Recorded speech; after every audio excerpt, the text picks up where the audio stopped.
Hello everyone, welcome back to Weg's Garage.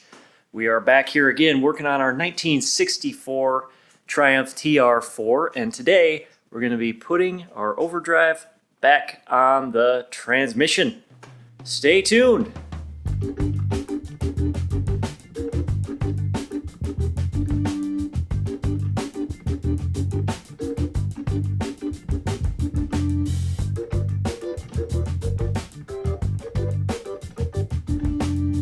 All right, real quick before we get started. So we got our transmission parts, obviously the main housing over here, the overdrive here, and the adapter plate. Everything's cleaned up. We'll probably have to clean those gasket surfaces one more time before we slap it back together.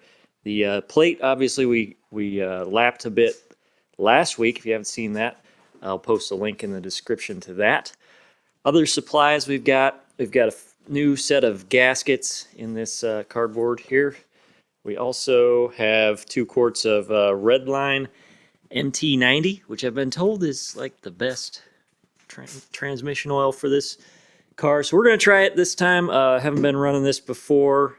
Kind of excited to give it a try. Everybody says the shifts are really smooth and stuff once you put that in, so we'll give that a shot. This choice, which is sure to ruffle some feathers, I've got some Bond 4.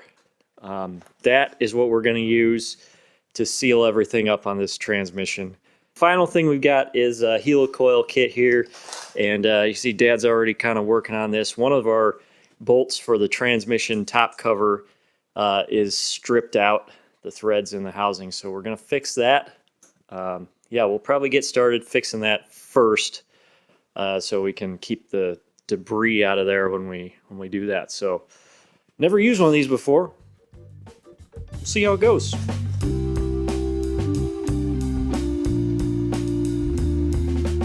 All right, so this is the hole in question right here. It's stripped out. Pretty tight quarters. It is blind, but I think we can get the tap in there good enough to fix it. It does butt up against one of the bolts for the front housing where the input shaft comes in, so we'll have to be a little bit careful about that, but it shouldn't be too bad. So here's the kit, helicoil kit for this, 5/16 18 thread. You get this special STI tap, which is threaded to match these little inserts that go inside the threads for that and give you your final thread, and this is the little tool that turns it in. So first step is we got to drill that to a 21/64. I think what we're going to do is step up to it a little bit because it seems a bit aggressive, especially because we can't really put this in the drill press or something. We're going to have to hand drill it. So we're going to start with a smaller size and kind of work up to it to try to keep it real nice and true. See how it goes. Hey, if we screw this up, we'll just throw out the transmission, right?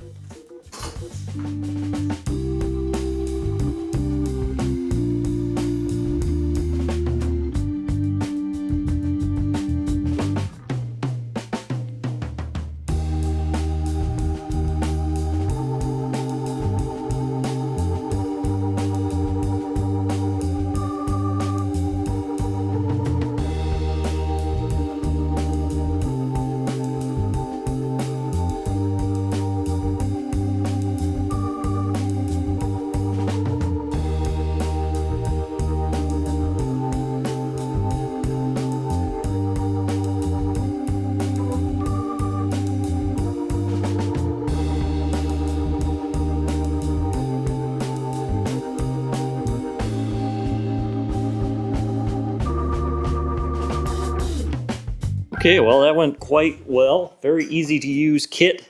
Now we got good threads in here. So pretty happy with how that turned out. All right, so we are ready to start putting her back together. First thing we're going to do is get this plate attached. There is a gasket between these two halves. I've actually got a couple versions that we've acquired over the years. Interestingly enough, I'm assuming from different suppliers. I don't know which one's which. This one is like really thin, like tissue paper thin. And this one's a little bit of a nicer, thicker gasket. we'll probably go with that. We're also going to be using the Yamabond 4 here.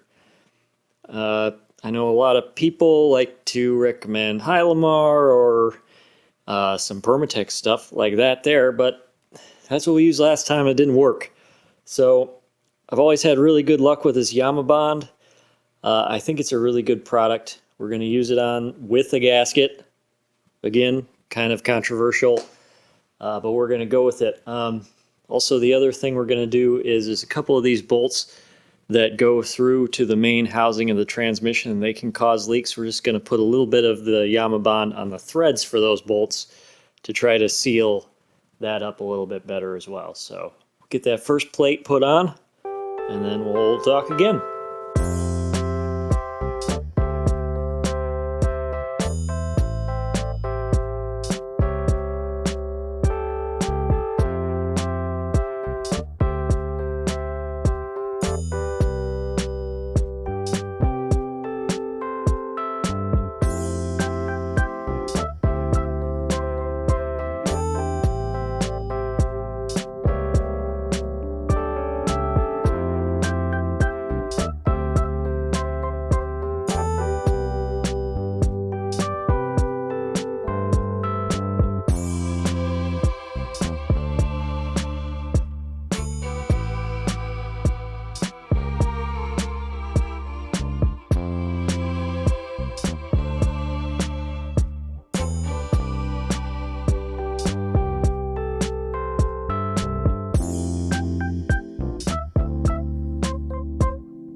Our adapter plate is on. We got bolts on, torqued, and safety wired in position. The flange surfaces are all cleaned up and ready to install the overdrive. So there are a lot of moving parts for this. First moving part to keep in mind is this is the plunger for the oil pump that creates the pressure that makes the overdrive operate. That has to slip over this cam that operates the oil pump. So what we've done is we've arranged the cam so the lower portion is on the side that's going to engage with it, so we don't have to pull it down quite as far to get that in. And then we have a piece of wire in here that we'll pull down on to move the plunger out of the way once we get to that point. And then when we're done and it's in position, we'll just pull the wire back out. The other thing to keep in mind is way back inside this opening here are two sets of splines that made up with the shaft here. Those have to be perfectly in alignment. Because we didn't mess with this part of the overdrive, those two splines I can see down in there are still lined up, so that won't be a problem. If you just rebuilt the overdrive, you do have to make sure those splines are lined up. We have some good hints from the first time we did this in the video showing how we did that with a couple of paint sticks, actually. Save you some money on a tool right there. So anyway, so now in addition to all this, we've got the 8 springs that have to go on here and fit onto these shafts. We've got to get the gasket put in and bolt everything together. So this is a fun part. What do you think? Fun? You still need that dictionary, don't you?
All right, so that didn't go particularly well. So you just never underestimate assembling this thing. We're going to go for round 2 here in a second.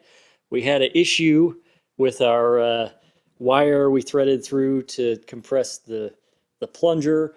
We weren't actually able to pull it back out at the last minute. We were trying to run it without having to remove the cap here, which was kind of stupid, not worth the trouble. So we did that. The wire we had is like too thick or something, so it would bend here and then you couldn't pull it out. So we've got this kind of heavy duty string, multi-strand situation. We know that'll come out. Hopefully it won't break because of the sharp edges in here. You know, it only has to work like once, so we're going to do that. Cleaned all the old gasket sealant off. Let's put her back on, and then we're gonna go for it again. And hopefully, this time, second time's a charm, because I don't want to do it a third time.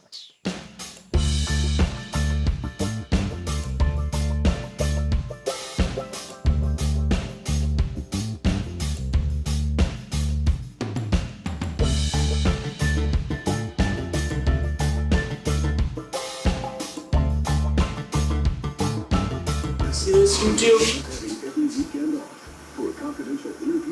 Comes right out. String.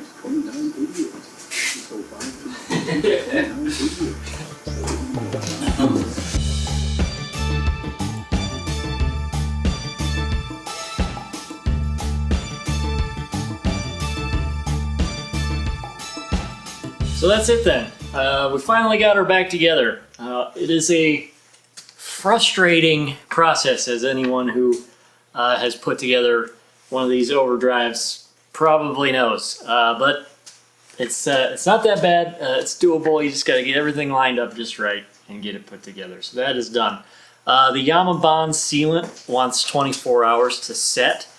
So we're not going to put any oil in it yet. So we're also not going to put the top cover on just yet. We'll save that for next time when we'll put the top cover on and start getting it back into the car. So that's going to do it. Hopefully between the better sealant and also the lapping we did on that flat plate, we get a really good seal here and have eliminated leaks. Fingers crossed. It's a British car, so it's probably going to leak, but just a little bit less than before would be quite nice. So anyway, that's going to do it for this episode. Thanks so much for watching. Next time, we'll be putting it back in our TR4. Stay tuned for that, and we'll see you next time. Later.